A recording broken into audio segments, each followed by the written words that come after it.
Estimados estudiantes, sean bienvenidos a la tutoría sabatina número 2 correspondiente a nuestra materia Matemática para la Computación 2, bajo la coordinación del licenciado Henry, quien gustosamente está a cargo de esta coordinación.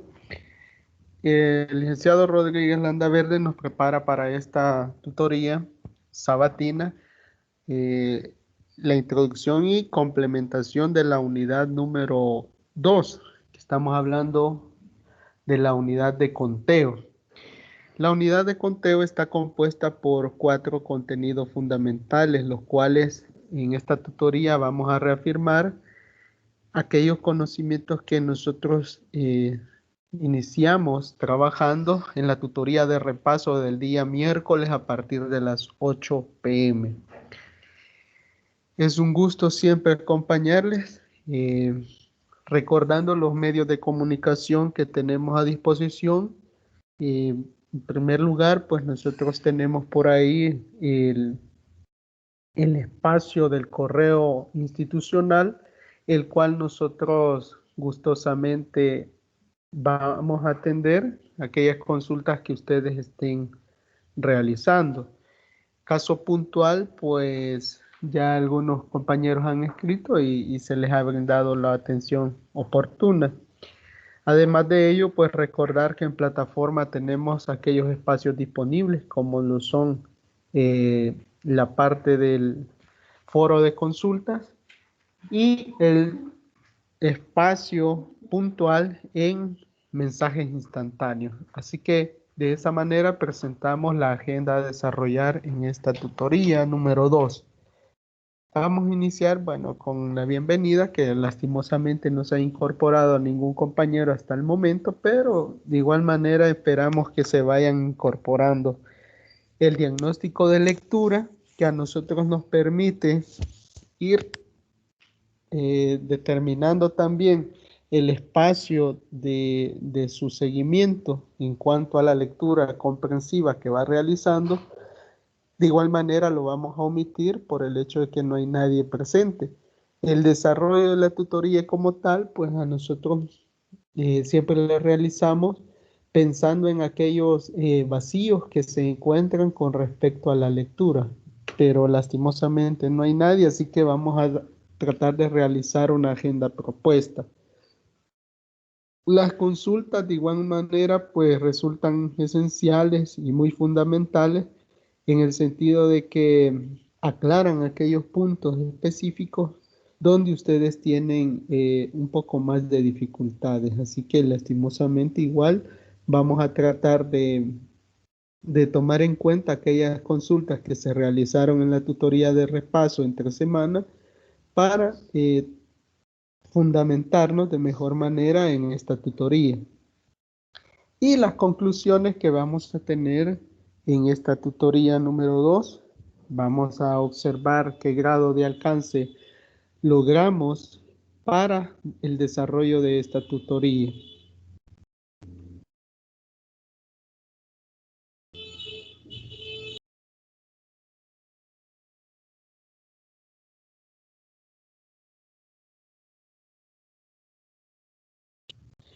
Es importante que nosotros tengamos claro que en estas tutorías, pues lo que se invita a desarrollar es, como decía, la unidad de conteo.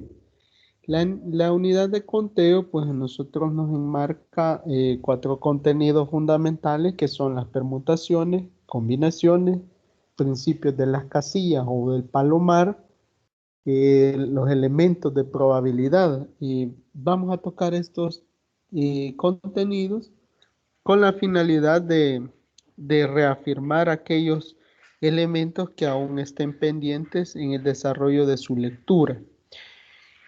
Es importante que nosotros tengamos claro los conceptos fundamentales para su aplicación en cada una de del desarrollo de los contenidos.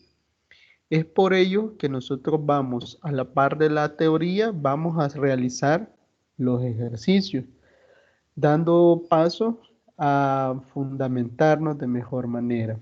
Así que en ese sentido vamos a proceder a verificar qué nos trae en el desarrollo de esta tutoría puntualmente. Recordando, hago énfasis que ya se trabajó en cierta medida esta unidad en la tutoría de repaso del día miércoles. Así que vamos a proceder a la parte que ahora nos atañe, ¿verdad? Así que, en primer lugar, pues recordar que nosotros el día miércoles habíamos trabajado la parte teórica del principio de la multiplicación. ¿Qué es ese principio? Pues nosotros nada más eh, hacíamos énfasis en el hecho de que poco a poco íbamos dándonos cuenta eh, que este principio nos daba la pauta para iniciar la parte de las permutaciones. En punto inicial, pues a nosotros aquí nos presenta el primer ejercicio de esta tutoría en el cual nos dice cuántos números telefónicos es posible diseñar de 6 dígitos. Sí, vamos a ver que hay 4 condiciones que debemos de cumplir. La primera dice que es posible repetir dígitos, es decir, en esa determinación de esos números telefónicos, esos que vamos a diseñar de 6 dígitos, debemos de tomar en cuenta que podemos repetir esos dígitos. La segunda dice que no es posible repetir esos dígitos. La tercera condición dice que los números telefónicos del numeral 2, o sea que no es posible repetir dígitos, empiece con el número 7. Y como número 4, tenemos que los números telefónicos del numeral 2 forman un número impar, o sea que no se deben repetir los dígitos y que además de eso eh, forman número impar. Entonces, aquí claramente estamos ante un ejercicio donde debemos de aplicar el principio de la multiplicación. ¿Qué debemos de proceder a realizar? Es importante que usted, antes de tratar de desarrollar un ejercicio, analice qué es lo que se le está pidiendo. Lógico, vamos a analizar el numeral 1. En ese numeral nos dice que es posible repetir los dígitos, pero usted sabe que un número telefónico, sea del país que sea, no va a iniciar con 0. Por lo tanto, eh, este ejemplo está siendo aplicado a un número de otro país, porque lógicamente El Salvador, los dígitos que conforman un número telefónico es de 8, ¿sí? Y acá se está mencionando que son 6. Entonces, ¿qué es lo que se procede a realizar? Usted debe de analizar que tiene 10 posibilidades en los dígitos. ¿Por qué 10? Porque usted inicia a contar desde 0. 0, 1, 2, 3, 4, 5, 6, 7, 8, 9, teniendo 10 posibilidades de números. Entonces, aquí hay que tomar en cuenta que no vamos a iniciar ese conteo o esa formación o ese diseño de los dígitos del número telefónico con el número 0. Así que, de igual manera, para el numeral 2, donde dice que no es posible repetir dígitos, también usted debe tomar en cuenta que debe garantizar que no inicie con 0. Así que, siendo esto así, ¿cómo procede? Eh, el desarrollo de esto es bastante sencillo, aplicando el principio de las, la multiplicación.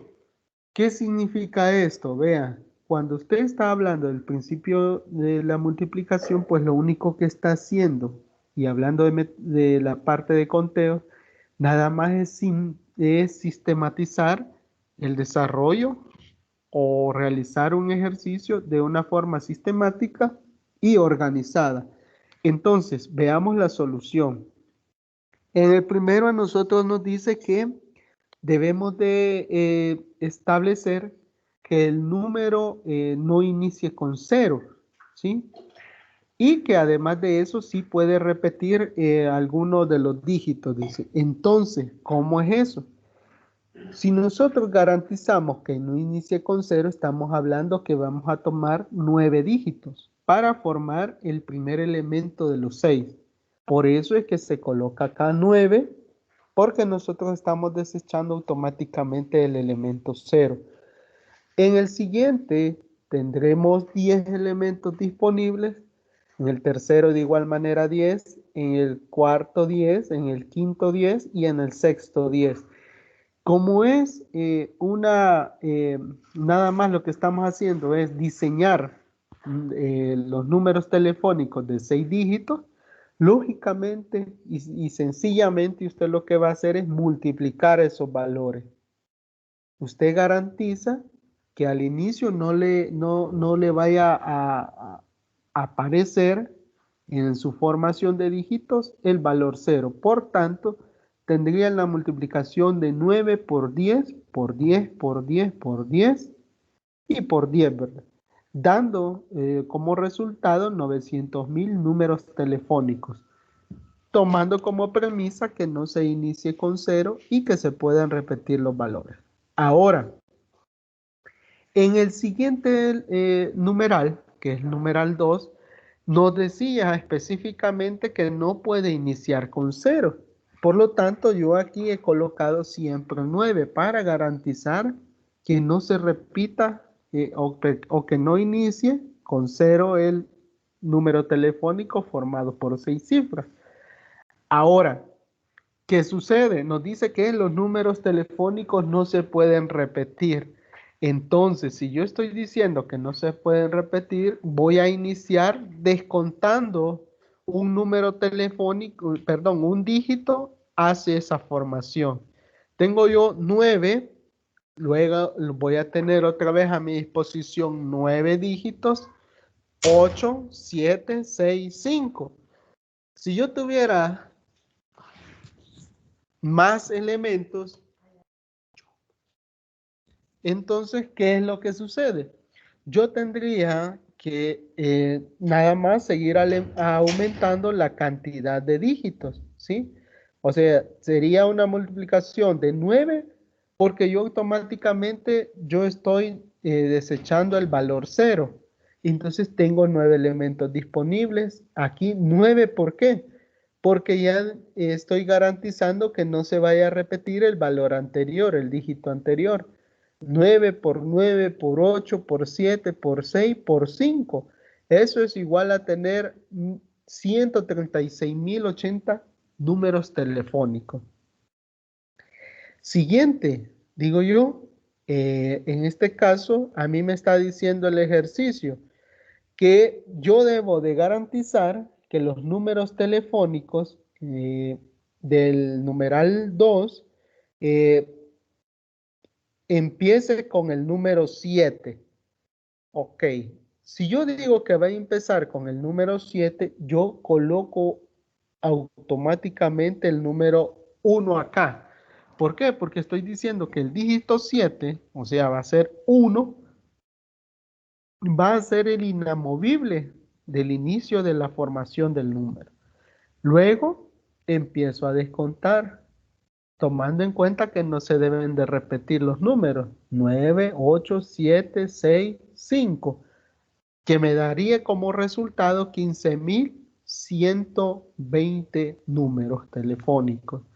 Ahora, en el numeral número 4, a mí me dice el numeral 4 que yo debo de garantizar que no se repitan los números, los dígitos no se van a repetir, y además que los números telefónicos del numeral 2 forman un número impar.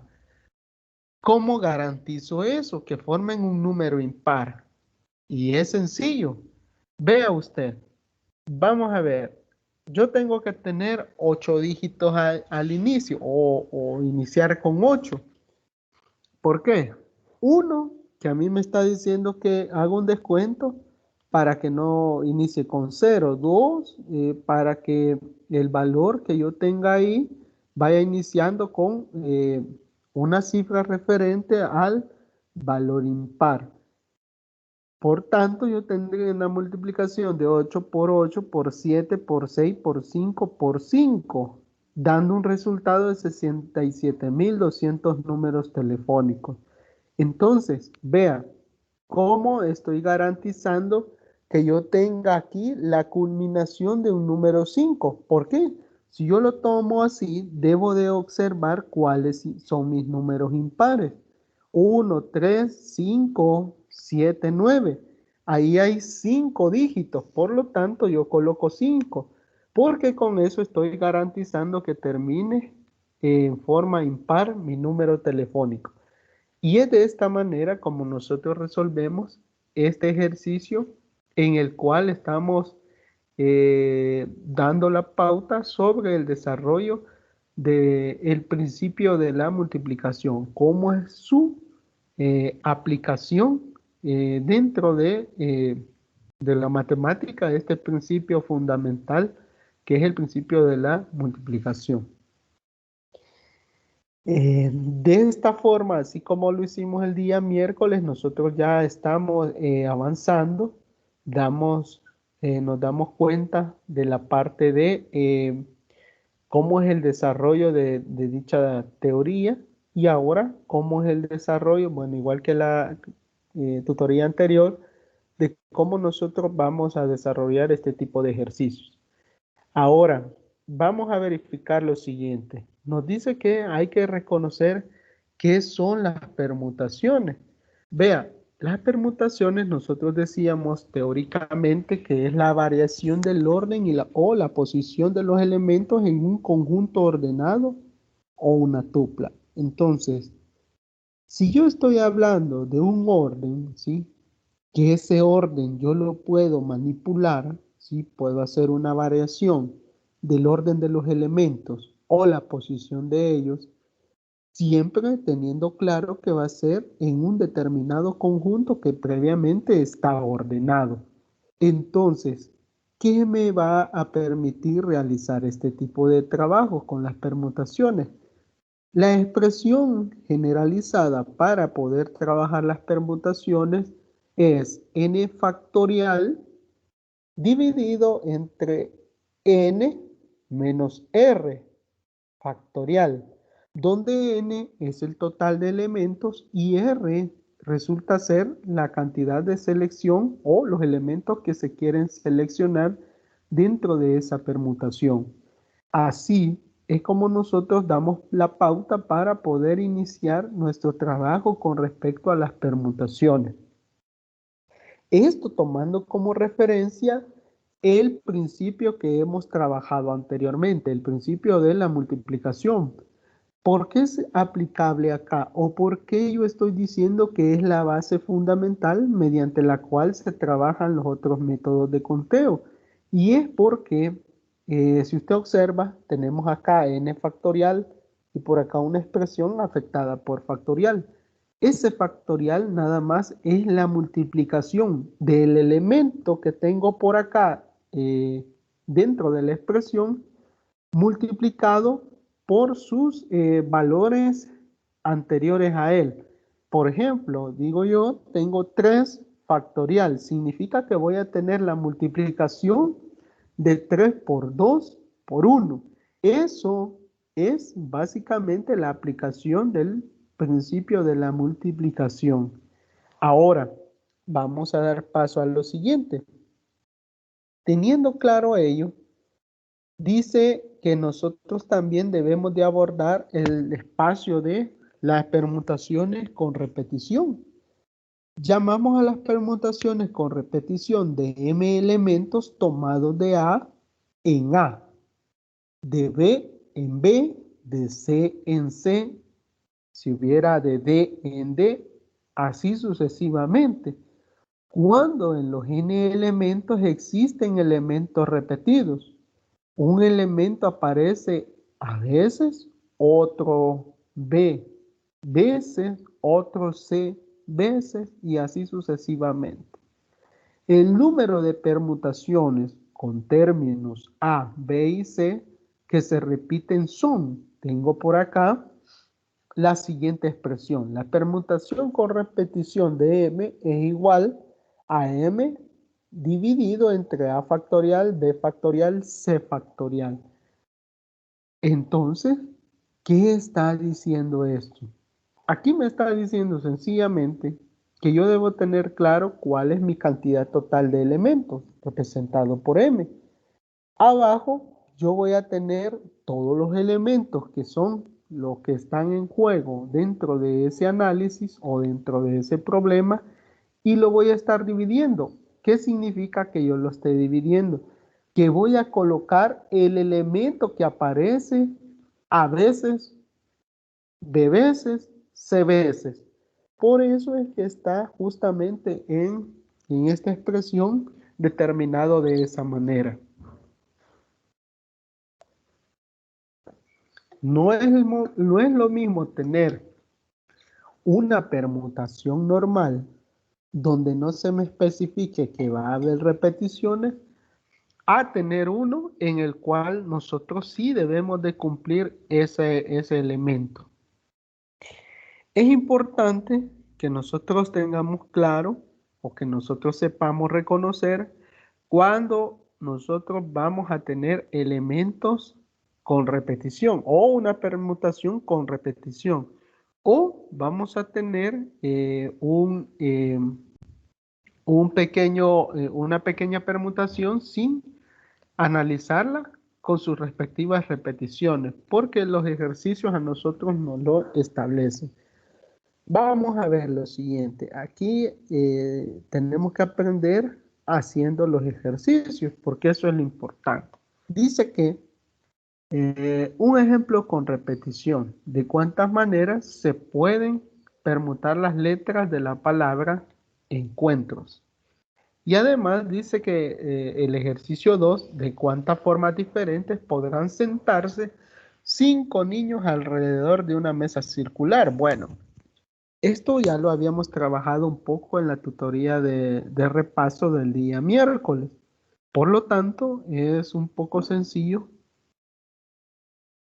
y nada más basta que reconozcamos lo que hemos leído, aplicarlo acá en la teoría, aplicarla acá en estos ejercicios o recordar lo de la tutoría del día miércoles. Vamos a observar.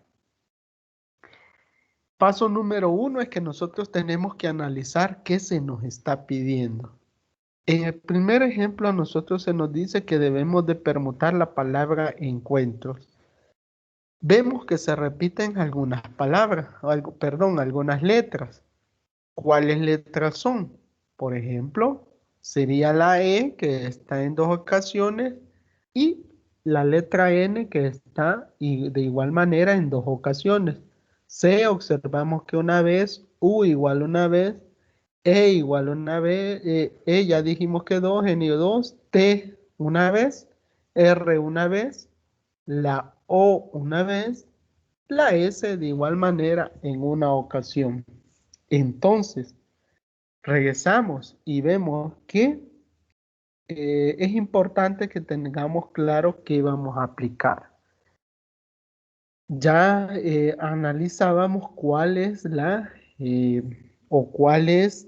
expresión mediante la cual vamos a trabajar este tipo de ejercicios. Entonces, me permito presentar por acá lo siguiente. Vamos a ver por ahí cómo vamos a desarrollar este ejercicio. Tomando en referencia lo que hemos determinado y lo que hemos analizado por ahí, presentarles lo siguiente. Vamos a analizar nosotros el ejercicio. Dice que tenemos la palabra encuentros. Lo vamos a anotar por acá. N-C-U-E-N,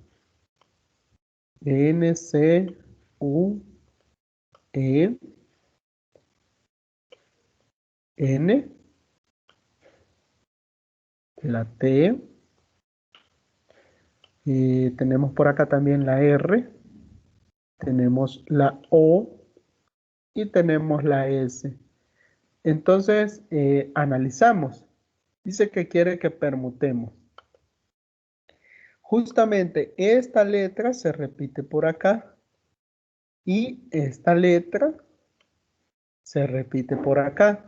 Son únicamente las dos que se están repitiendo. Entonces, tengo claro que yo dije por ahí que sería igual a que yo tenga la fórmula, la permutación con repetición de los elementos, de m elementos, va a ser igual a tener a m factorial dividido entre a factorial, b factorial, c factorial. Entonces, estamos hablando de los elementos con repetición. Entonces, ¿cómo voy a aplicarla? Vengo yo y trazo lo siguiente. Digo yo, esto va a ser igual a tener, bueno, vamos a hacer la permutación con repetición de m, en este caso m, vamos a contar 1, 2, 3, 4, 5, 6, 7, 8, 9, 10. De los 10 elementos, dice que va a ser igual a dividir. Y en este caso sería 10 factorial dividido entre ¿cuánto? Tengo que analizarlo tranquilamente porque la idea de esto es que yo vaya determinando los elementos con los cuales consta este tipo de permutación. Digo yo, ¿cuántos voy a tener? Verifiquemos, por favor. Tengo dos aquí, ¿verdad? Entonces tendría por acá, y lo vamos a anotar, tendría que n es igual a 10, porque ya lo conté. Yo sé que son 10 elementos. Vamos a tener bueno, m acá. Bueno, tenemos m, va a ser igual a... Tengo yo un m sub 1 que va a ser igual a tener la e que se repite en dos ocasiones, entonces sería igual a 2. Tengo un m sub 2 que va a ser igual también a 2 porque n se repite en dos ocasiones. Tendría por acá igual a 2. Luego los otros elementos se repiten nada más, pues no hay repetición en los otros. C no se repite, 1 se repite, T, R o S no se repiten. Entonces, ¿cómo hacemos? Venimos acá, luego van todos los elementos, todas las letras que ocurren solo una vez.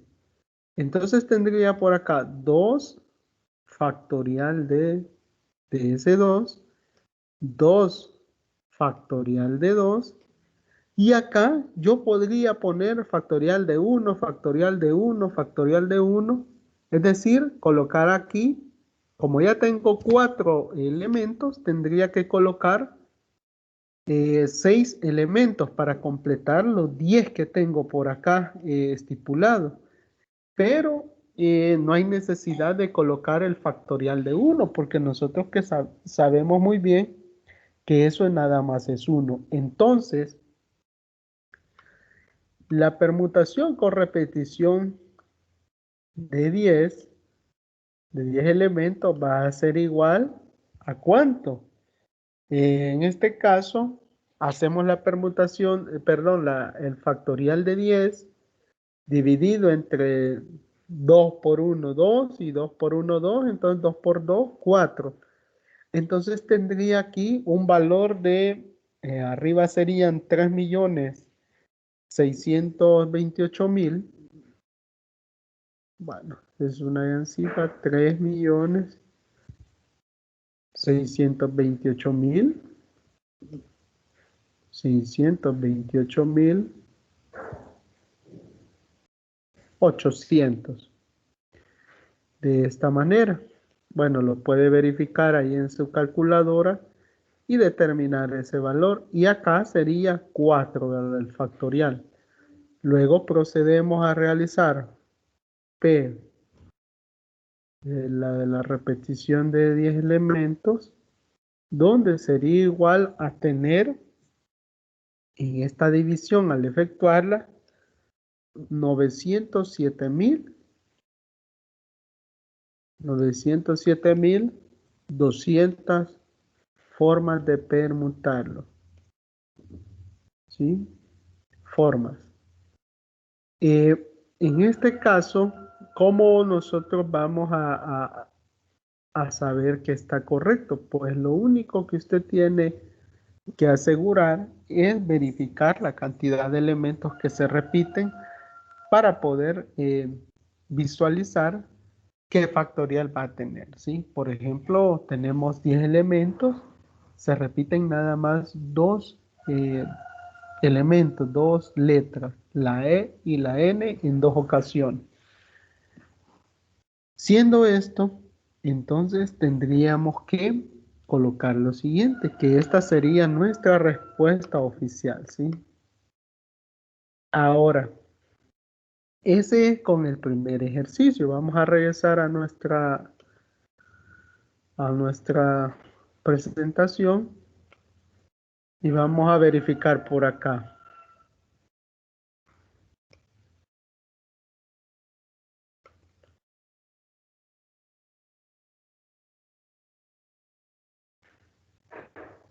Bueno, vamos a ver si se observa.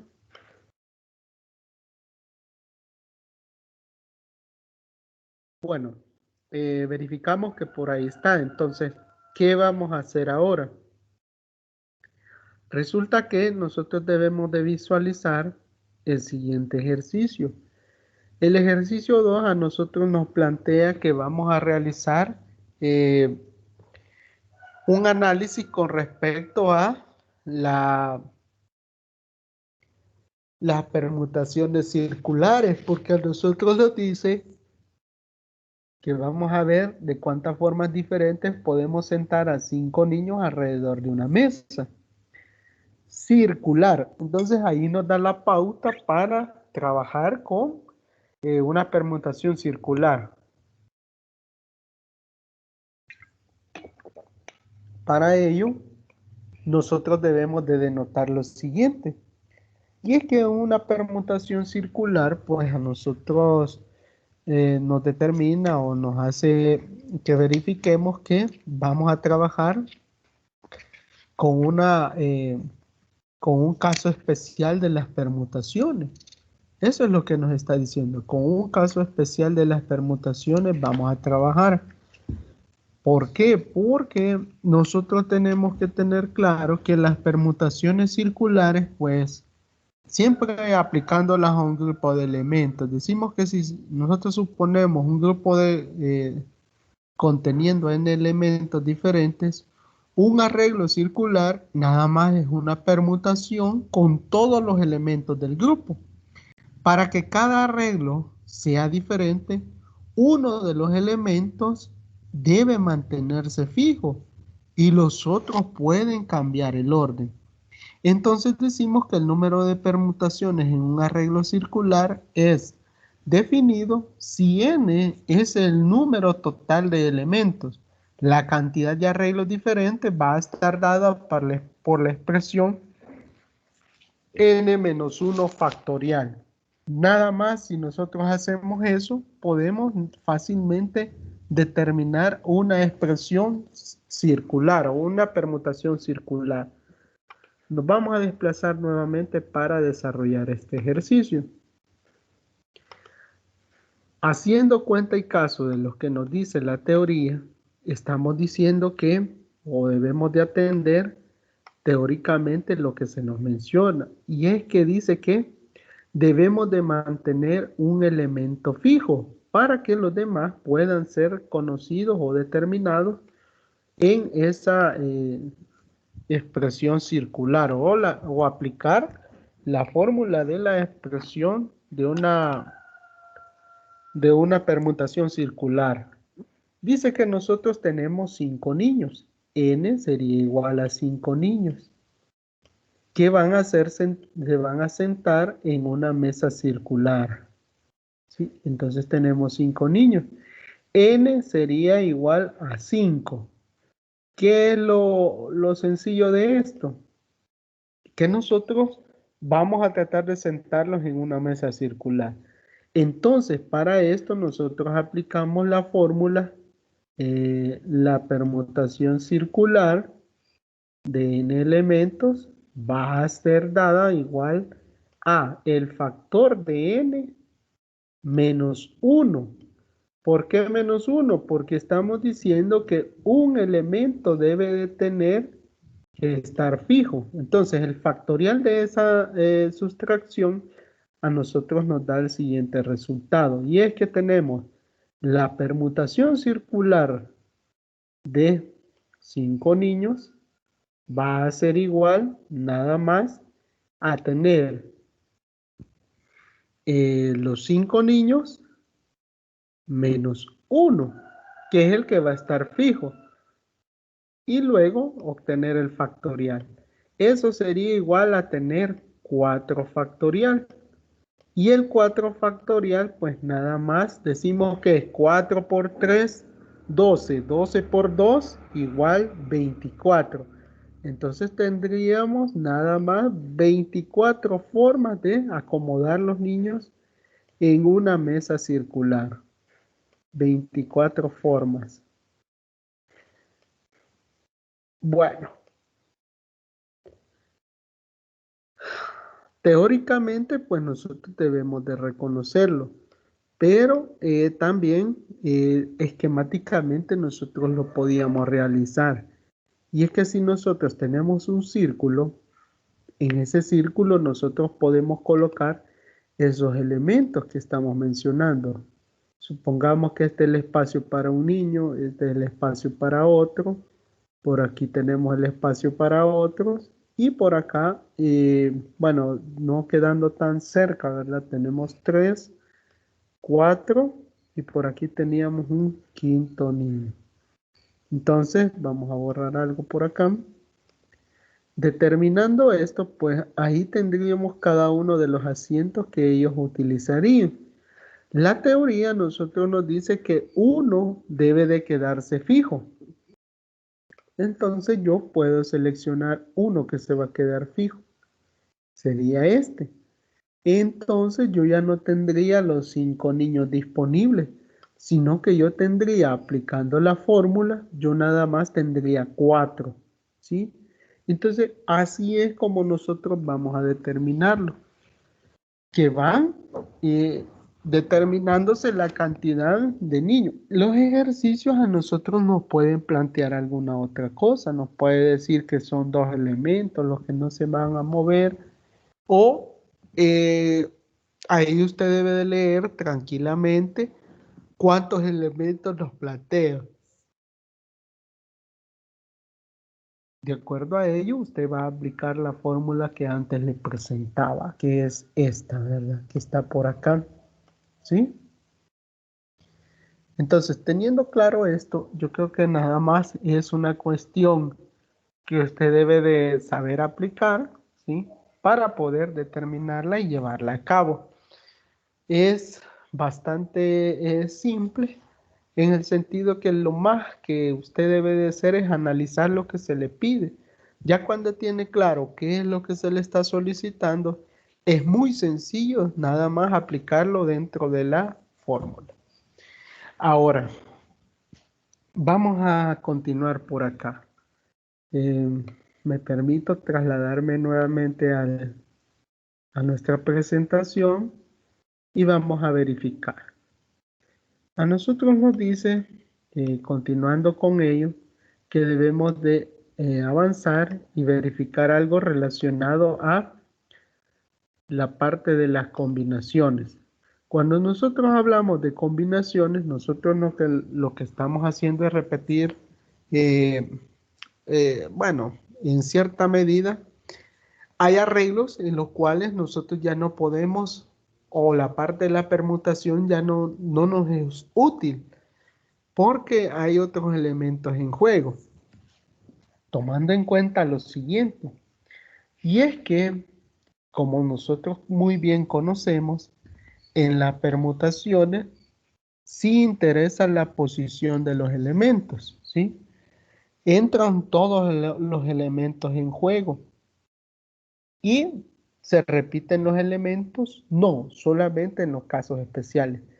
Ahora, en cambio, en la combinación, pues nosotros la interesa la presencia de todos los elementos que están en juego, pero en las combinaciones no interesa el orden del conjunto, o sea que yo lo puedo tomar de forma desordenada.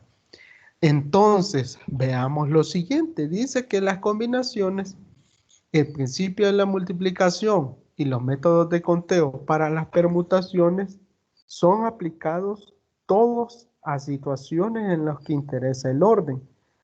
En cambio, en las combinaciones no interesa el orden del conjunto. Las combinaciones van a estar dadas por la siguiente expresión: n factorial dividido entre r factorial, factor de n menos r factorial, que es igual a tener la división entre n menos r. O así nosotros lo podemos determinar. Pero hay que tener claro que la fórmula es la que nosotros vamos a aplicar, es la del costado izquierdo, el miembro del costado izquierdo. Vamos a ver qué nos dice esto.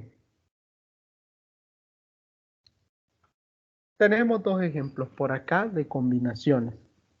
Dice que en primer lugar, nosotros debemos de ver de cuántas formas o de cuántas maneras se pueden formar comisiones de 4 integrantes si hay 6 personas para escogerlos. Es decir, yo tengo 6 personas, de ellas debo elegir 4 para formar parte de una comisión. En el ejercicio 2 nos dice que de un grupo de 8 jóvenes, uno de ellos es portero o el arquero del equipo. ¿Cuántos equipos de 6 miembros se pueden formar? Ya vamos a analizarlo porque aquí nos da una pauta muy importante, y es que en el ejercicio número 2 el arquero es indispensable y no se puede mover, así que ya vamos a ver cómo se resuelve. Vamos a proceder con la solución del ejercicio número 1. Dice que tenemos 6 integrantes, de los cuales vamos a formar comisiones de 4 estudiantes. Hay que ver cómo se escogen. Vamos a regresar a la parte donde podemos desarrollar los ejercicios y vamos a verificar cómo van a ir quedando. Vamos a borrar lo que tenemos por acá. Y ahora recordar que ya estamos con las combinaciones y vamos a colocar aquí combinaciones.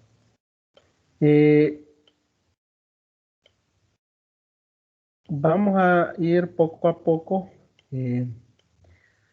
adentrando un poco el desarrollo de esta tutoría. Bueno, las combinaciones, como repito, no importa el orden de los elementos. Vamos a ver lo siguiente. Nos dice que nosotros tenemos que formar 4, vamos a componer 4 miembros para formar un grupo o una comisión. Entonces dice de cuántas formas o de cuántas maneras se pueden formar comisiones de 4 integrantes. De 4 integrantes. Vaya, aquí tengo 4 integrantes. Y para formarlas, de esos 4 integrantes, yo tengo a mi disposición nada más 6 personas. Entonces tengo acá 6 personas. ¿Qué significa esto? Viene y hacemos lo siguiente. De 6 yo puedo elegir 4. Veamos.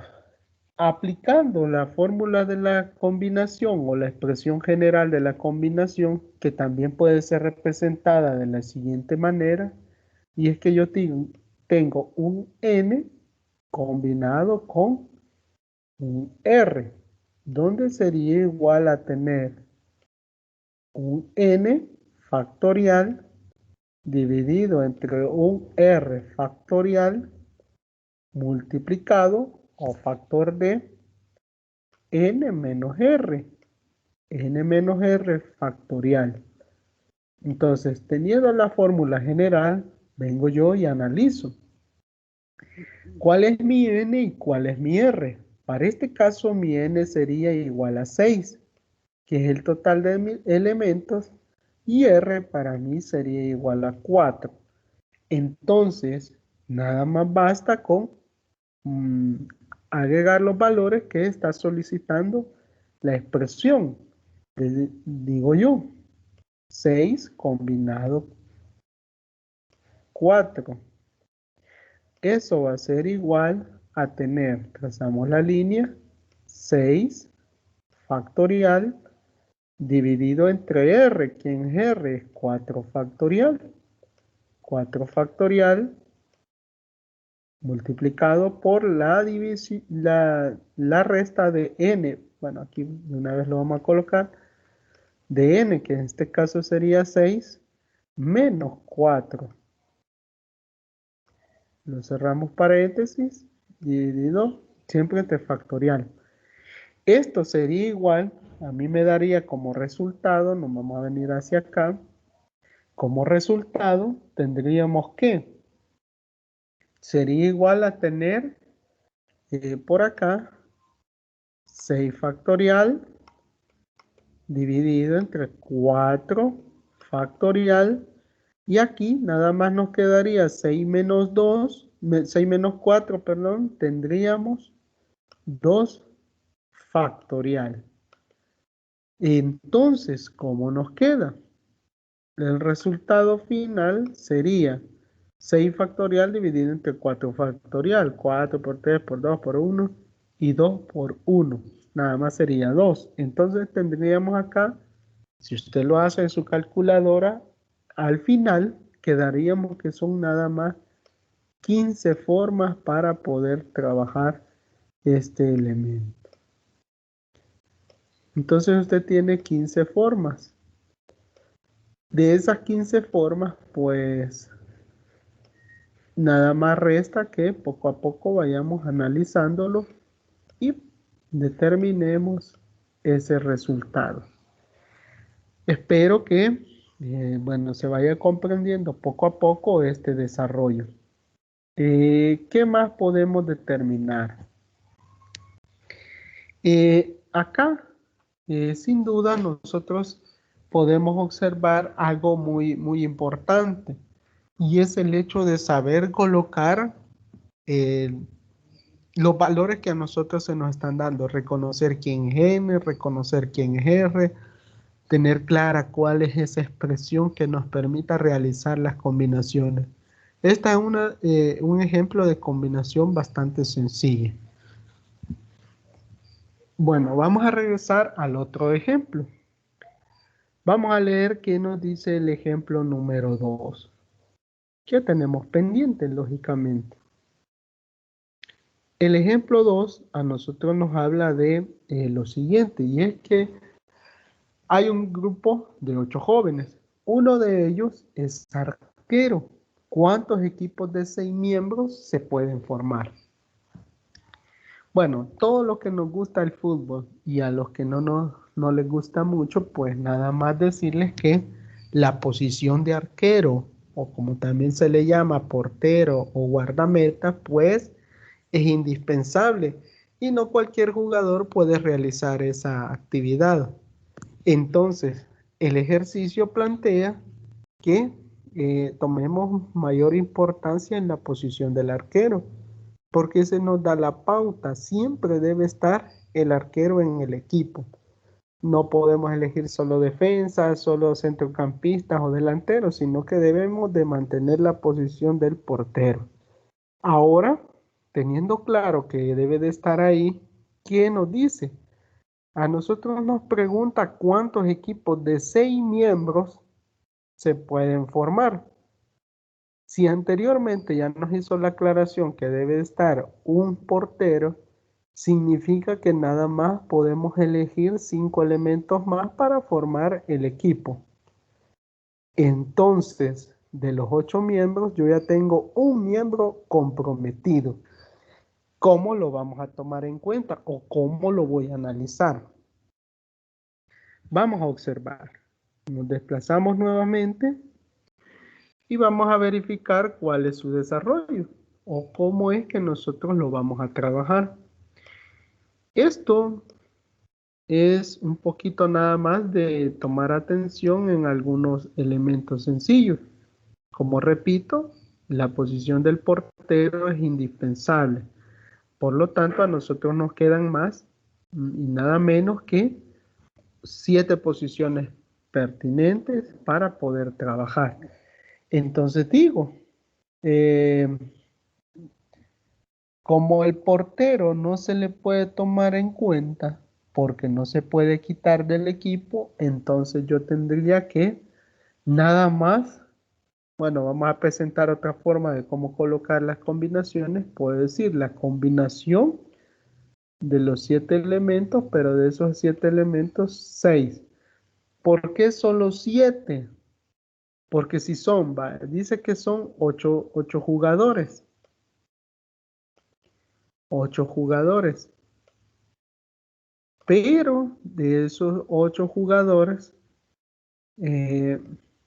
uno, que es la posición del portero, ya no se puede tocar. Entonces aquí sería una posición de portero, un portero. Y ese portero no puede ser reemplazado. Bueno, teniendo eso como principal elemento a tomar en cuenta, decimos que solo nos quedan, de los 8 nos quedan 7, por lo tanto vengo y coloco 7. De esos 7 voy a combinar 6, voy a obtener 6. ¿Cómo sería? ¿Por qué? Porque digo yo que sería, mi n ya no sería 8, sino que sería 7 factorial. Por lo que mencionaba, la condición del portero se vuelve indispensable. Ahora R, en este caso sería 6 factorial multiplicado por la diferencia de 7 menos 6. 7 menos 6 factorial. Ahora, yo tengo claro que aquí voy a tener 1. ¿Cómo quedaría en la siguiente forma? Que sería igual a tener 7 y 6 factorial. No hay necesidad que yo coloque la diferencia de acá, porque sé que factorial de 1 es igual a 1. Entonces, ¿cómo me quedaría? Nada más venir y decir que esto sería igual al desarrollar este factorial. Por ejemplo, me quedaría aquí que son, tengo 7. Bueno, vamos a tratar de desarrollarlo para que se observe. 7 por 6, ¿verdad? 7 por 6 factorial. ¿Por qué yo coloco de una vez el 6 factorial? Porque yo lo puedo eliminar con el 6 factorial de acá abajo. Entonces me quedaría a mí igual. ¿Por qué? Se me haría 1 la expresión. Entonces sería nada más 7 veces o 7 equipos. Yo puedo obtener 7 equipos. 7 equipos respetando la posición del portero que a nosotros ya nos mencionó el ejercicio con mucho detalle. Entonces, la respuesta sería 7 equipos.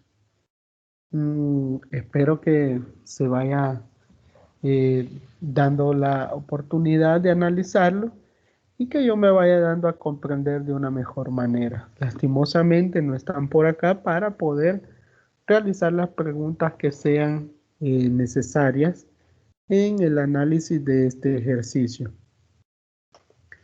Entonces, como repito, nosotros tenemos la capacidad o la calidad de analizar y tomar de mejor manera cada uno del desarrollo de los ejercicios. Entonces, esta presentación de este ejercicio puntualmente a nosotros nos invita un poquito a abrir la mente, ¿sí?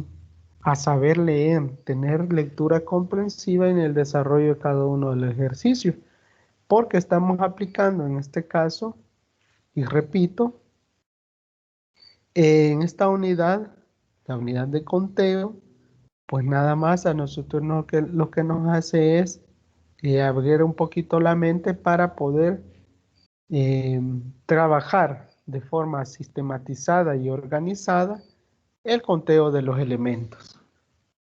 Y eso facilita mucho la vida de cada uno de nosotros cuando realizamos distintas actividades.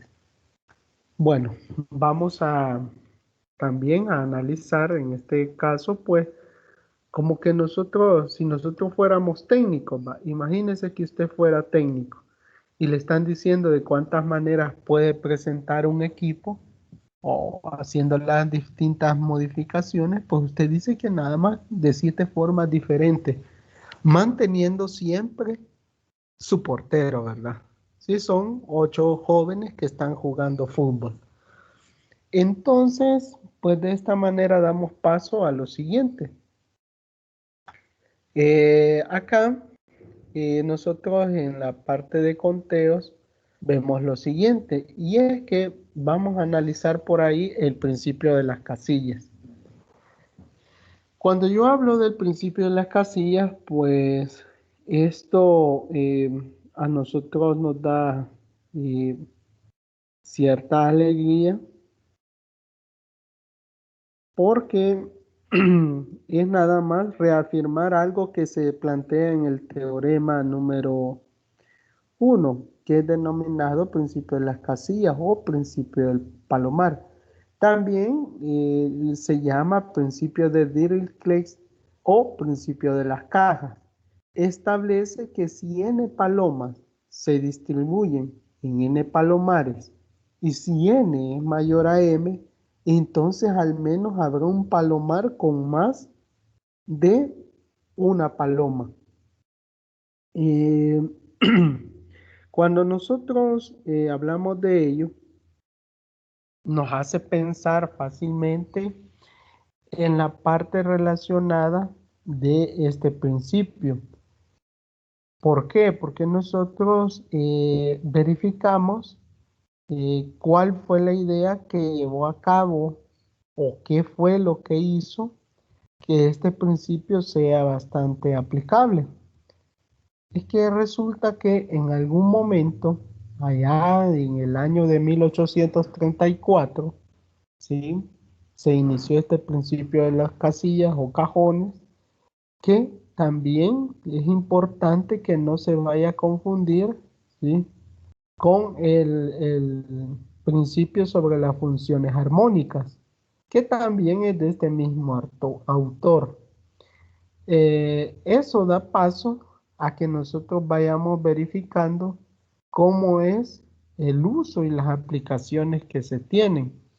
¿Qué es el uso que se tiene? Este principio del palomar, nosotros generalmente lo encontramos allá en en nuestra carrera en informática. Por ejemplo, cuando nosotros observamos que hay colisiones o las colisiones son inevitables en una tabla hash, ¿sí? Porque el número de posibles valores que pueden tomar los elementos de un vector exceden a menudo al número de los índices. Ningún algoritmo de hashing, sin importar lo bueno que sea, puede evitar estas colisiones. Este principio también prueba que cualquier algoritmo de la comprensión sin pérdida que hace al menos de un archivo de entrada otro más pequeño hará que otro fichero de entrada sea más grande. De lo contrario, dos archivos distintos podrían ser comprimidos a un mismo archivo más pequeño y al ser restaurado habría un conflicto. Ahí la aplicación o el uso de este principio fundamental. Es importante, como repito, que no lo vayamos a confundir con el principio sobre funciones armónicas, que por ser el hecho de que ha sido creado por el mismo autor, el famoso Dericles. Ahora, ¿cómo nosotros vamos a verificar? Hay algunas curiosidades básicas y es que nosotros observamos, hay curiosidades en este caso importantes sobre este principio o algo que a nosotros nos debe de tomar en cuenta, este principio del palomar en la vida real. Y es que, por ejemplo, si nosotros vemos que eh, cada frase, ¿sí?, de 28 palabras en cualquier texto en español, por lo menos 2 palabras comenzarán con la misma letra. El abecedario español, lógicamente, nosotros conocemos que tiene 27 letras. Por lo tanto, si tenemos 28 palabras, al menos 2 palabras van a empezar con la misma letra. Esa es una de las curiosidades, ahí aplicando el principio del palomar.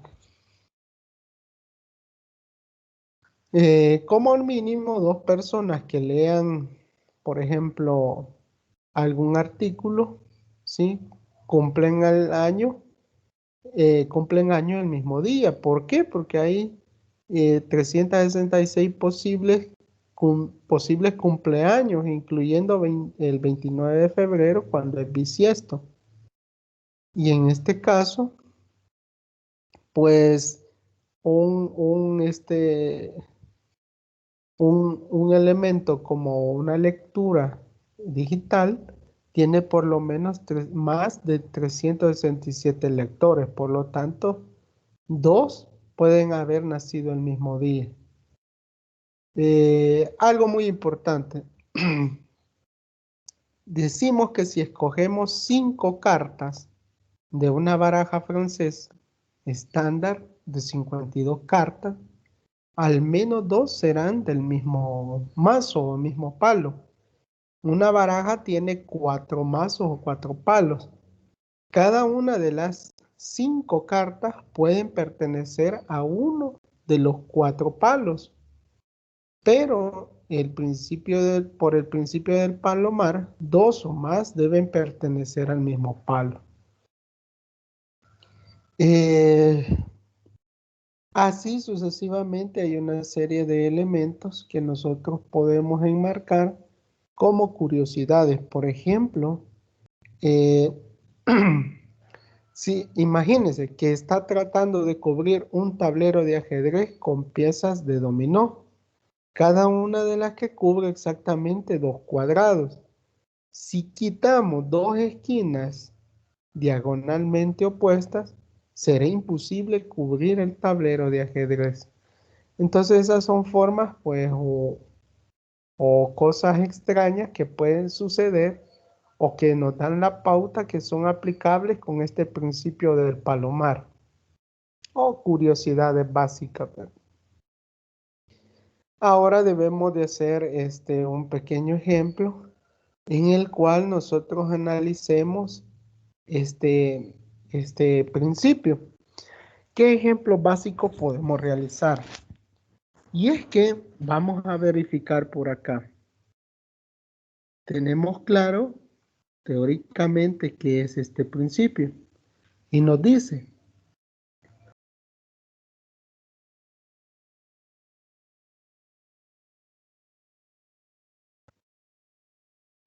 lo siguiente. En este ejercicio, demuestre que si se seleccionan 5 puntos en un cuadrado cuyos lados midan 2 pulgadas, por lo menos 2 puntos deben de estar separados por no más de una raíz cuadrada de 2 pulgadas. Y estamos diciendo que son, si, en este caso, un cuadrado cuyos lados midan 2 pulgadas. Por ejemplo, ¿cómo lo podemos realizar? Nos vamos a desplazar y lo vamos a tratar de realizar por acá.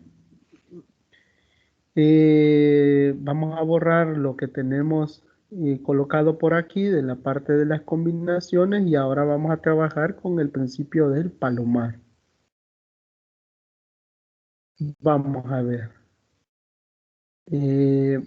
Como repito, el principio del palomar pues es algo que es muy útil en este caso eh, para nosotros en la parte de informática, para nuestra especialidad del palomar o de las casillas, como usted lo quiera llamar. Bueno, este principio del palomar, pues a nosotros nos dice que podemos realizarlo de varias maneras.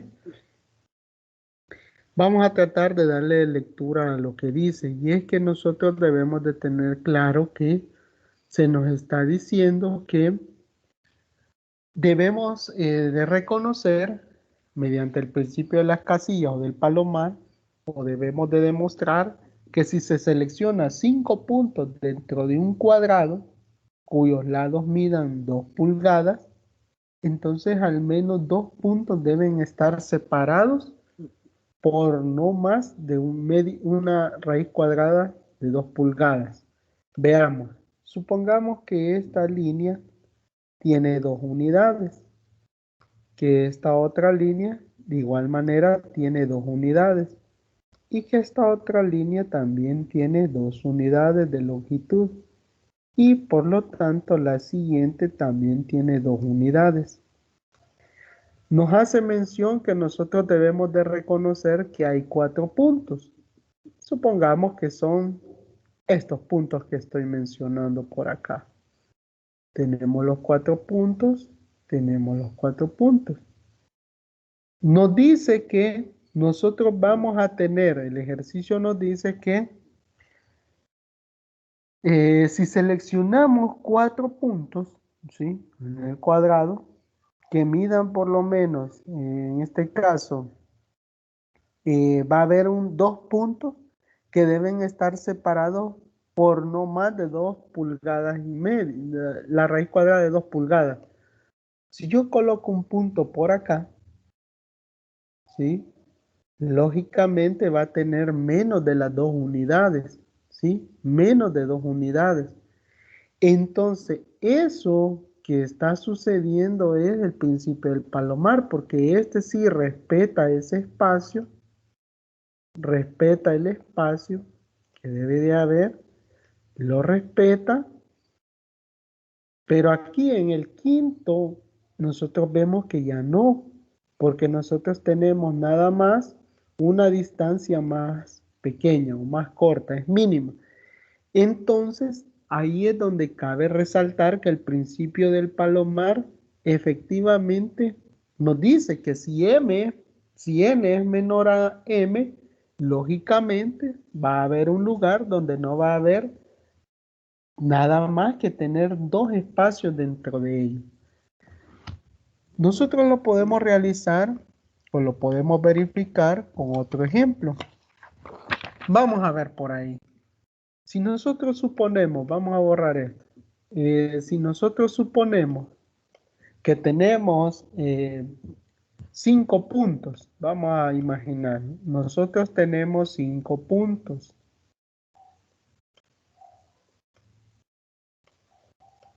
Vamos a leer suavemente esto. Dice que si nos dado 5 puntos cualesquiera dentro de un triángulo equilátero, ¿sí? Dados 5 puntos cualesquiera dentro de un triángulo equilátero, luego de lógico que debemos de tener 3 lados iguales, ¿verdad? Del lado 2, al menos, ¿sí? Al menos 2 de ellos están a una distancia. Al uno del otro menor que uno, ¿sí? Al menos uno va a tener una distancia que va a ser menor que uno. ¿Cómo es eso? Vamos a analizarlo lentamente y es de la siguiente manera. Vamos a tratar de realizar un triángulo equilátero. Recordemos que el triángulo del equilátero tiene la misma, bueno, vamos a tratar de hacerlo de buena manera, ¿verdad? Sino al menos plasmar la idea con la cual se está tratando de realizar. Se supone que debe tener las mismas distancias cada uno de los lados del triángulo, los tres lados. Y quedaría así. Bueno, un poquito pandito, ¿verdad? Vamos a tratar de mejorarlo.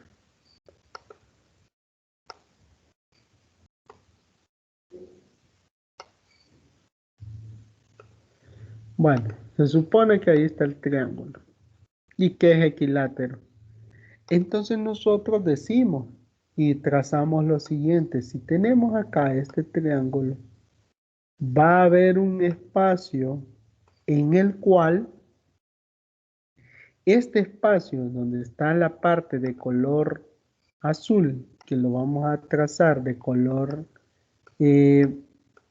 verde, nos dice a nosotros lo siguiente. Y es que acá tenemos 5 puntos, nos menciona. Uno, bueno, en este caso, vamos a leer el enunciado. Nos dice que dado 5 puntos cualesquiera dentro de un triángulo equilátero, ¿sí? 5 puntos cualesquiera dentro de un triángulo equilátero, luego con los tres lados iguales, del lado 2, supongamos que aquí tenemos el lado 2, ¿sí? Por aquí 2, este es el lado 2, lado. En el lado 2, dice que nosotros vamos a verificar al menos 2 de ellos están a una distancia al uno del otro menor que 1. O sea que ese debería de estar en esta área crítica, ¿sí? Supongamos que aquí tenemos 1, aquí tenemos 2, aquí tenemos 3 puntos. Aquí tenemos un cuarto punto y el quinto punto estaría también dentro de esta área crítica. Entonces, ahí se hace ver o se nos dice que nosotros tendríamos una distancia menor del uno al otro que como que estuvieran en las distintas áreas del triángulo. Porque tengo 4 puntos rojos que caben exactamente a la misma distancia, pero yo tengo un quinto punto que debo de colocar dentro de mi triángulo equilátero que yo lo he vuelto a dividir en otros 4 triángulos para determinar la distancia. Pero va a haber un punto más en el cual eh, nosotros no podemos colocarlo nada más que dentro de otro, ¿sí? No hay otro triángulo para que hubiera un triángulo individualmente. Ahí es donde se cumple que n es mayor a m. ¿Qué estoy diciendo? Que la cantidad de puntos son mayores a la cantidad de triángulos que yo tengo en este ejercicio. Se cumple lo que establece el principio del palomar, que el principio del palomar es reconocido así porque él observaba desde su ventana que había un palomar y ese palomar había nada más una cierta cantidad de espacios o de palomares, pero que era mayor la cantidad de palomas que llegaban a esos palomares. Por lo tanto, observó que siempre va a ser, siempre que n, o sea, la cantidad de palomas, sea mayor a m, que es la cantidad de palomares, siempre va a haber 2 o más elementos dentro de un mismo palomar. Y es justamente lo que estamos aplicando acá. Supóngase usted, viven en su casa 4 personas, pero en su casa solo hay 3 cuartos. Entonces, viene usted y dice, está el cuarto de mi mamá y mi papá. el cuarto de mío y el cuarto de mi hermano. Entonces usted tiene 4 personas que debe de acomodar en 3 cuartos. Por lo tanto, va a haber un cuarto en su hogar que van a haber 2 personas viviendo forzosamente. En este caso, lo ideal, pues está su padre y su madre viviendo en un solo cuarto. Entonces ahí también se implica el principio del palomar. Hay más personas que cantidad de cuartos. Entonces, de esta manera, pues creo que concluimos la parte de el análisis o la teoría aplicada en el desarrollo de ejercicios con respecto al principio de las casillas o principio del palomar. Espero vaya dándome a entender para que podamos avanzar en el desarrollo de ello. Lo siguiente que nos atañe en este desarrollo de la tutoría es que debemos de reconocer la parte de los elementos muestrales. Cuando nosotros nos comenzamos a leer esta parte de los elementos muestrales, es importante que usted tenga claro un apartado o algo esencial por ahí. Y es que cuando nosotros nos introducimos a la parte estadística, es muy lógico que nos sintamos un poquito preocupados por el hecho de ir conociendo eh, un poquito más acerca de los fundamentos de la probabilidad. Lógicamente, nosotros tenemos que observar que hay algunas definiciones necesarias para fundamentar el estudio de la teoría de probabilidad. Uno de esos, pues, viene siendo el espacio muestral. Un espacio muestral es representado por la letra S. Ese es el conjunto de todos los resultados posibles de un experimento. Cada elemento del espacio muestral se denomina punto muestral. Así de sencillo. Pero ese punto o ese espacio muestral viene dado por si hay un experimento estadístico. Y es que un experimento estadístico es el procedimiento que nosotros debemos de realizar con el propósito de obtener observaciones para algún estudio en interés. Entonces, ese experimento estadístico tiene algunas características básicas. Primero, que debe de conocer todos los resultados posibles antes de realizar un experimento estadístico. Como siguiente punto, que no se puede predecir el resultado de cada ensayo que nosotros realicemos. A eso se le puede conocer como una propiedad aleatoria, ¿verdad?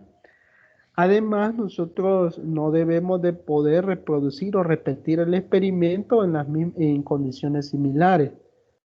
Lo debemos de poder hacer, debe poderse reproducir para poder determinar ese estudio o ese experimento estadístico.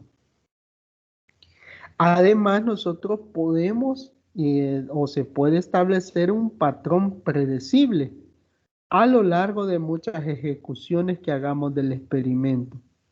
Entonces, ese hecho de poder repetir un experimento estadístico y tener un patrón predecible, a eso se le puede llamar una regularidad estadística.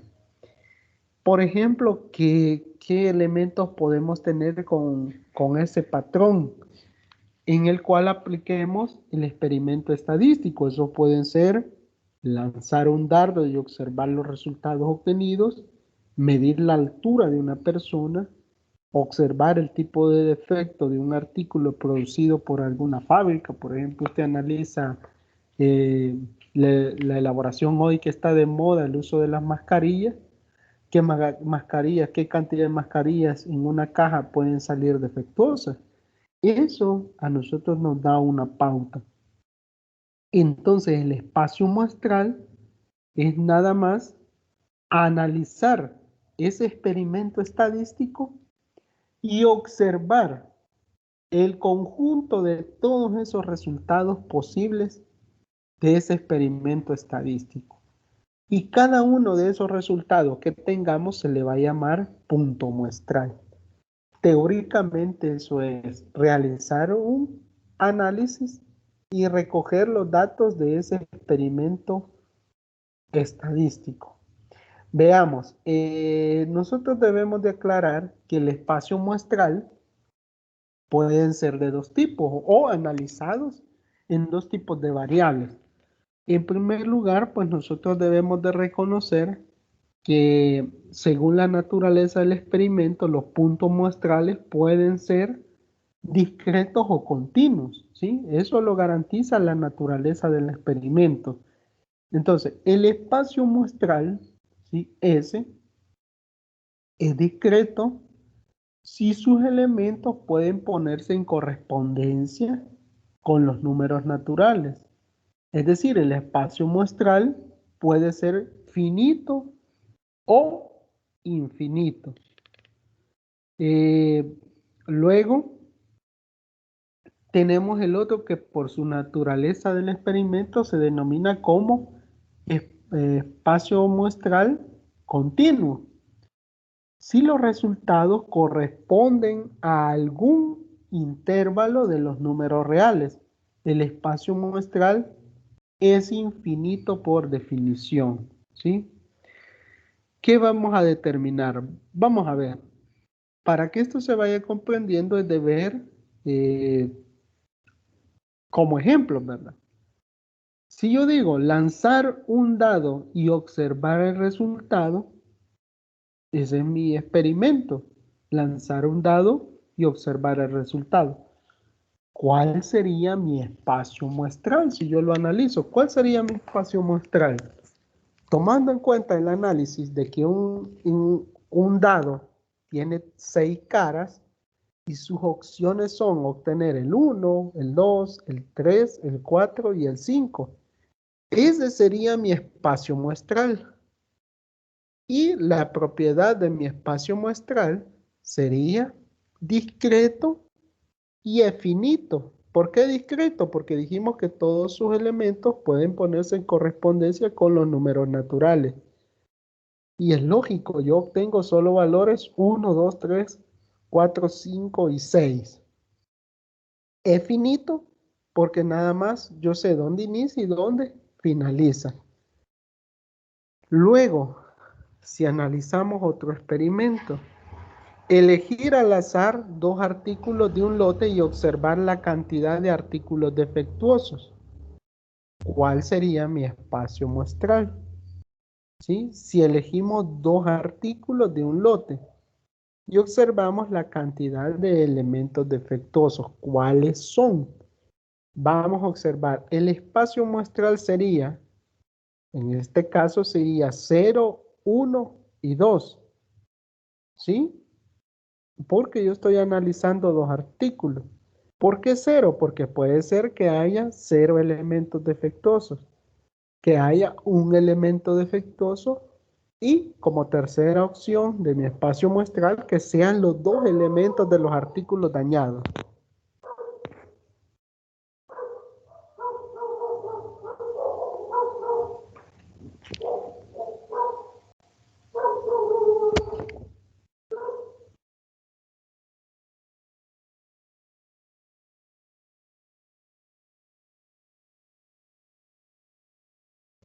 Ahora, ¿cómo vamos a observar qué propiedad o cómo es mi espacio muestral?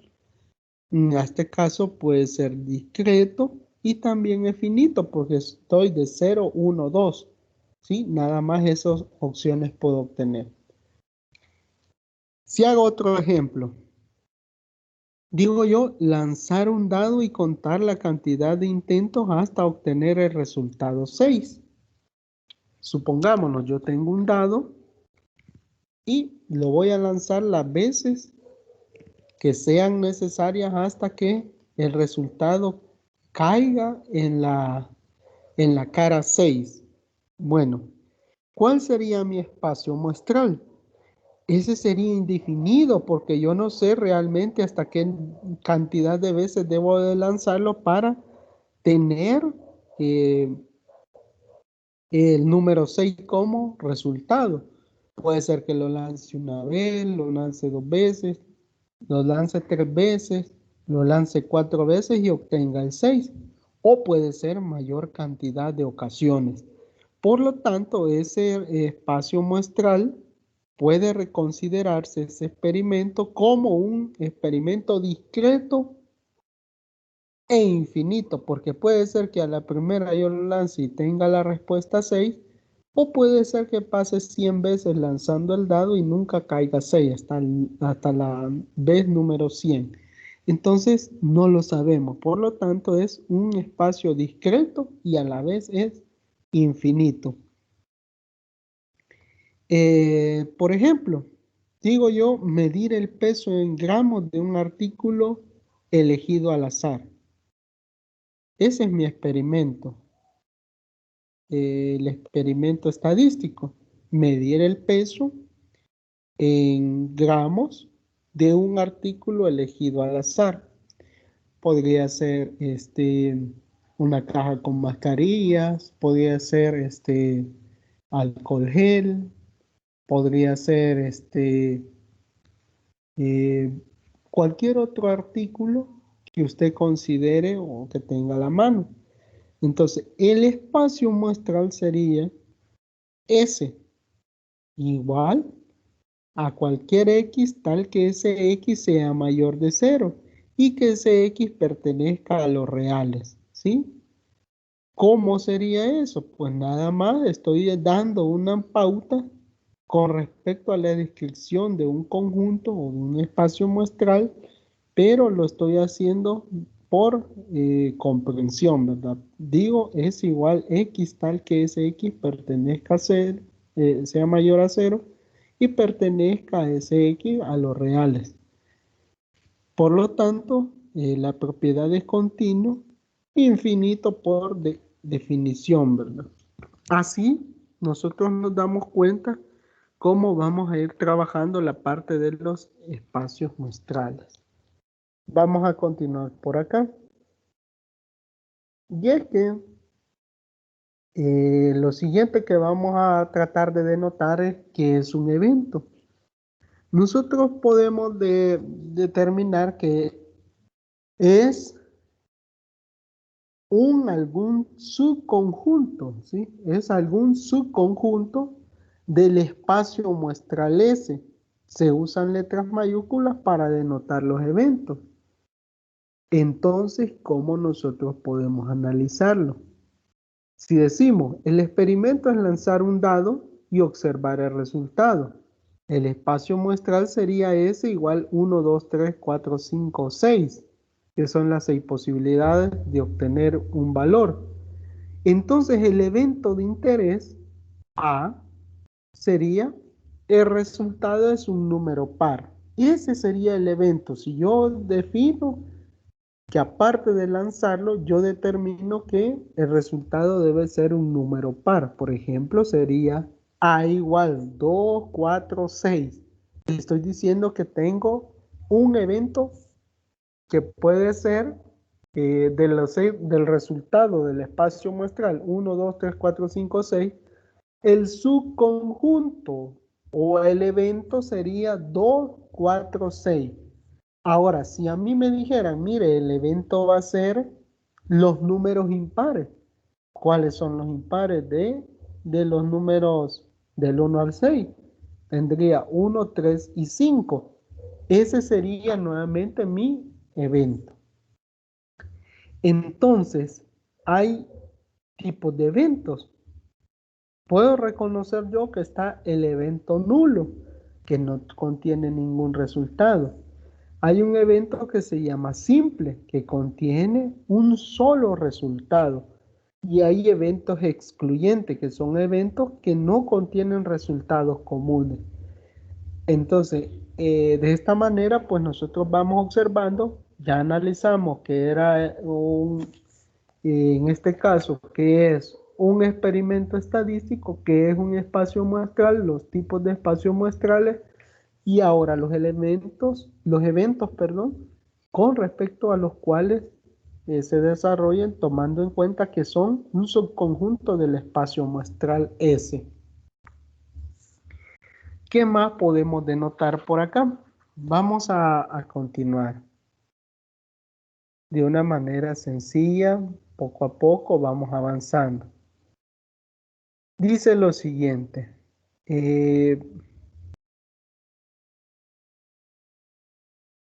un ejercicio para tomar en cuenta. Dice que describamos el espacio muestral relacionado al experimento de una moneda es lanzada 3 veces al aire y se registra la secuencia de caras y cruces. ¿Cómo yo lo voy a analizar? Vamos a ir paso a paso. Dice lo siguiente. Analicémoslo por favor.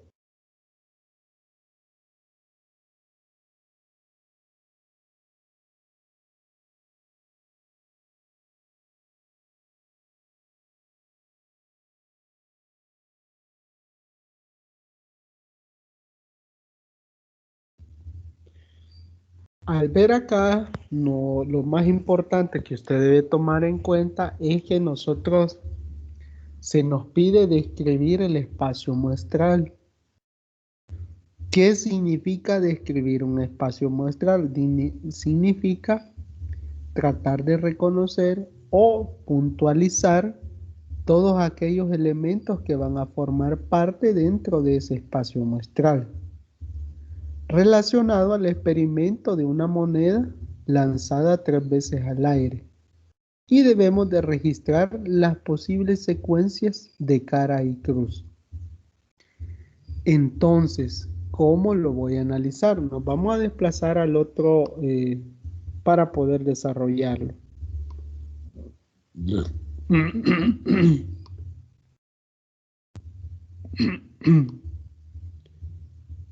Vamos a observar por acá, vamos a borrar lo que tengo previamente desarrollado.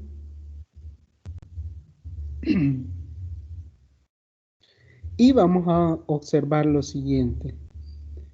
Como en este caso nos dice que nosotros vamos a analizar el resultado o el espacio muestral de lanzar 3 veces una moneda al aire y los posibles resultados. Entonces, vamos a ver, vamos a reconocer cuál es S.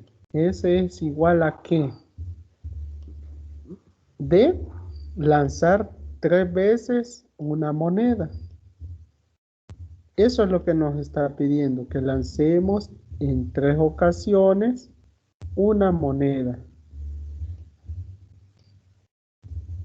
Ahora, recordando que una moneda, como es lógicamente, solo tiene nada más 2 opciones, cara, cruz, ¿sí? O cara y corona, como nosotros le conocemos. Vamos a dejarlo por acá. Acá, ¿qué es lo que nosotros nos debe de interesar? Hay varias cosas importantes aquí que nosotros debemos de tomar en cuenta. El espacio muestral va a venir dado del lanzamiento de esas monedas. Vamos a ver cómo lo podemos realizar. Vamos a realizar un árbol para poder ir conteniendo cada uno de los resultados que sea obtenido al lanzamiento de esa moneda en las 3 ocasiones, ¿verdad? Así que vamos a colocarnos por acá y vamos a realizarlo de mejor manera. Paso número 1, que es determinar que yo tengo cara y también tengo corona. Como son con las mismas iniciales CC, entonces vamos a modificarlo para no confundirnos. Lo vamos a colocar una S, digamos. Pero si le coloco S, también nos vamos a confundir con espacio muestral. Entonces le vamos a colocar cara, corona. Cara, una N, digamos, de corona. Cara y corona. Vaya. ¿Cuál es lo primero que debemos de tomar en cuenta? Son 3 lanzamientos. Venimos, colocamos acá y colocamos hacia acá. Puede ser cara y puede ser N. Luego lo volvemos a lanzar y vamos a obtener nuevamente los mismos resultados. Cara, N. Vamos a lanzar cara y N. Vaya, ¿qué es lo primero que vamos a tomar en cuenta? Que este es el primer lanzamiento. Este es el primero. Este es el segundo. Y este es el tercer lanzamiento, es el tercero. Entonces, las primeras opciones de lanzamiento puede ser cara corona, cara corona, cara corona, ¿sí? Cara corona, cara corona. Esas 3 opciones. Luego con respecto, si cae corona, cae cara, cara, segundo lanzamiento vuelve a caer cara y tercer lanzamiento cae cara. Viene el siguiente lanzamiento, cae cara. La segunda vez cae en corona. La tercera trae cara. Y la tercera pues también puede caer como corona. ¿Qué pasa si inicia cayendo corona? Nuevamente corona. Nuevamente cara, perdón. Y luego corona. Luego nuevamente puede caer cara. Y también puede caer corona. Cae cara y también cae corona. De esta manera. Entonces usted observa que ya estoy creando mi espacio muestral, pero lo he analizado de una manera distinta, porque a mí fácilmente acá yo puedo tener que inicio el lanzamiento obteniendo ya sea cara o obteniendo corona. ¿Cómo obtengo yo mi espacio muestral? ¿Cómo se puede obtener mi espacio muestral? De cada uno de ellos hago lo siguiente y digo yo, este va a ser para mí S. Va a ser igual a obtener el siguiente espacio muestral. Primero, cara, cara, cara.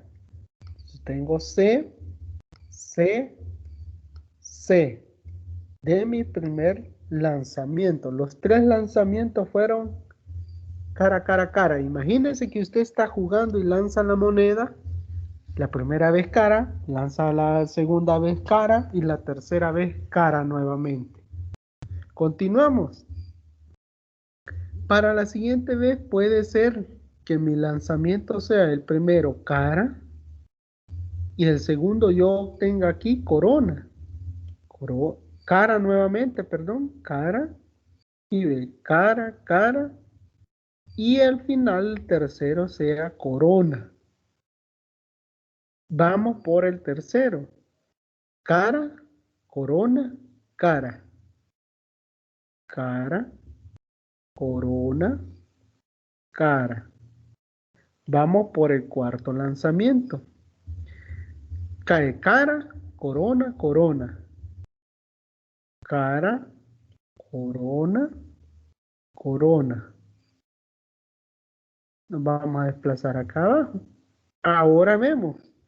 Puede ser que el primero sea corona, cara, cara. Corona, cara, cara. El siguiente, corona, cara, corona. Corona, cara y por acá corona. Siguiente, corona, corona, cara. Perdón, corona es una N. Entonces digo yo, corona, corona, cara. La siguiente puede ser corona, corona, corona. Entonces coloco acá corona, corona y corona. De esta manera. Ahora cierro mi espacio muestral y quedaría definido de esta manera. ¿Cómo lo voy a denotar? Aquí está 1, 2, 3, 4, 5, 6, 7 y tengo 8 elementos o 8 espacios muestrales o 8 posibles resultados. 1, 2, 3, 4, 5, 6, 7, 8 elementos. Entonces de esta manera pues nosotros nos damos cuenta, lo vamos a borrar porque esto no va adentro, pero solo para que verifiquemos que son 8 resultados posibles. Vaya analizando, ¿qué nos dice? Que nosotros hemos obtenido mediante el desarrollo de esta actividad que hay varias cosas importantes. En primer lugar, que usted debe tener claro es que hay una plenitud de seguridad de la obtención del espacio muestral mediante el desarrollo de un árbol, ¿sí? Un desarrollo de árbol para obtener cada una de las posibles eventualidades o cada uno de los posibles espacios muestrales que van a suceder. ¿Qué más puede observar ahí? Cada vez que usted haga un espacio muestral debe determinar si es, por su naturaleza, es discreto o es continuo. En este caso es discreto, ¿verdad? Porque usted sabe que va a obtener nada más 8 posibles resultados diferentes. ¿Qué más debe de reconocer? El espacio muestral como tal, ¿verdad? ¿Qué es lo que representa trabajar este tipo de actividades? ¿Qué es lo que nosotros vamos a tratar de determinar, ¿verdad? Entonces, aquí cabe mencionar que nosotros vamos a tratar de analizar poco a poco cada una de las posibles soluciones o posibles datos que vamos a recabar para determinar este espacio de las pautas que va dándose para desarrollar cada uno de los espacios muestrales de acuerdo a lo solicitado en los ejercicios puntualmente. ¿Qué más podemos resaltar? Vean, en los espacios muestrales, tanto como los eventos, hay algo muy importante y es que debemos de reconocer el tipo que son. El espacio muestral puede ser discreto o continuo. En cambio, un evento puede ser nulo, puede ser simple o puede ser excluyente. De esa manera se puede tomar en cuenta. Entonces, en las técnicas de conteo, nosotros debemos de tener claro que hay un principio básico. Si un conjunto n tiene n elementos y otro conjunto m elementos, entonces nosotros debemos de tener claro lo que hablábamos al inicio de la tutoría, que hay una multiplicación de n por m, formas diferentes de tomar en cuenta un elemento del primer conjunto y otro del segundo conjunto. Y es así como nosotros pudimos realizar con la ayuda de este principio básico de la multiplicación, nosotros pudimos realizar este esquema o este diagrama de árbol, ¿sí? Donde a nosotros se nos pedía verificar el análisis del lanzamiento del dado por 3 veces. Así nosotros lo podíamos aplicar también, por ejemplo, con los números de placas que pueden existir. También lo podíamos aplicar, por ejemplo, para un estudiante cuando debe de trasladarse a la universidad a estudiar y debe de pasar por una por una X calle diferente, etcétera, etcétera. Entonces son ejemplos básicos que nosotros podemos utilizar tomando en cuenta esos principios muy sencillos, pero que a la vez son muy importantes en la matemática. Ahora, tomando como referencia todo lo que hemos hablado, es importante que nosotros también en probabilidad tengamos claro esto de la probabilidad de los eventos, porque los eventos pueden ser importantes en el sentido de que el valor de la probabilidad de un evento es una medida de la certeza de su realización, ¿sí? Cuando nosotros ya hablamos directamente de probabilidades de eventos, por ejemplo, si yo digo que si A es un evento, entonces la probabilidad de que ese A ocurra mide la probabilidad de que el evento realmente sea realizable.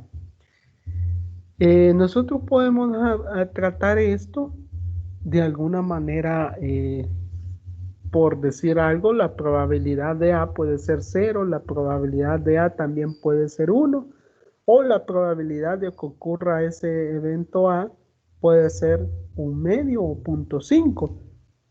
Ahora, ¿por qué se le da esa libertad o esa cantidad de probabilidad a la realización de un evento? Cuando yo digo que la probabilidad de A es igual a 0, estoy diciendo que hay mucha certeza de que no se realice ese evento.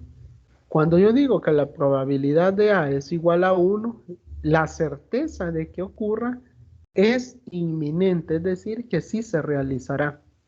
En cambio, la probabilidad, cuando se le asigna el valor de 1/2 o 0.5, indica que la probabilidad o la posibilidad de que se realice es tanto positiva o negativa, es decir, está medio, ¿verdad? Entonces, también hay que tomar en cuenta que cuando hablamos de la probabilidad de la realización de eventos, hay una asignación de valores de probabilidad a eventos y puede ser de forma empírica o puede ser mediante modelos matemáticos o mediante la asignación clásica. ¿Cuál es la empírica? Es la proporción de veces que un evento tuvo el resultado esperado respecto al total de intentos realizados. La probabilidad o la asignación de valores de probabilidad a los eventos de la segunda manera, que es mediante modelos matemáticos, pues para muchas situaciones de interés puede diferirse de un modelo matemático para determinar la probabilidad de eventos.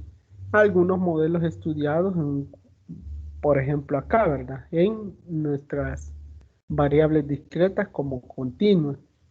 Y el tercer punto, que es la asignación clásica, que significa que su origen es la teoría de los juegos. El valor de la probabilidad de un evento es la cantidad de resultados que están asociados a ese evento de interés respecto al total de resultados posibles, es decir, el espacio muestral que yo estoy designando.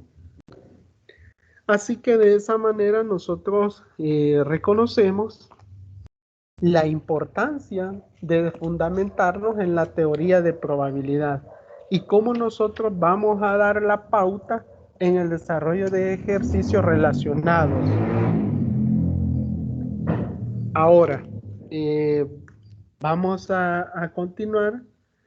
Me permito trasladarme nuevamente el material y pues debido o en honor al tiempo nos vamos a ir quedando por acá. Vamos a verificar. Básicamente el desarrollo de esta tutoría está básicamente concluido. Lastimosamente no se conectaron para poder realizar las consultas de esta tutoría. Además, decirles de que hay que darle continuidad a esta unidad, recordando que ya son la última semana, es la última semana mediante la cual esta se está analizando. Y ustedes deben realizar las preguntas o consultas que consideren pertinentes, recordando que siempre estamos abiertos al espacio para que se puedan diluir esas dudas que se tengan. mediante los mecanismos que antes se les mencionaba. Tomar en cuenta también que estamos ya finalizando esta unidad y así como también se le debe de dar seguimiento a la parte de la tarea número 1 que ya se le ha colgado en plataforma. Espero que ustedes le estén dando seguimiento. Así que vamos a quedarnos por acá. Espero y confío en que se vaya avanzando de la mejor manera. Repito nuevamente, ante cualquier duda, estaré a su disposición. Un gusto haber estado al frente de esta tutoría. Vamos a y esperamos que se conecten para poder trabajar. Así que saludos cordiales a todos, muy buenas tardes a todos y a todas.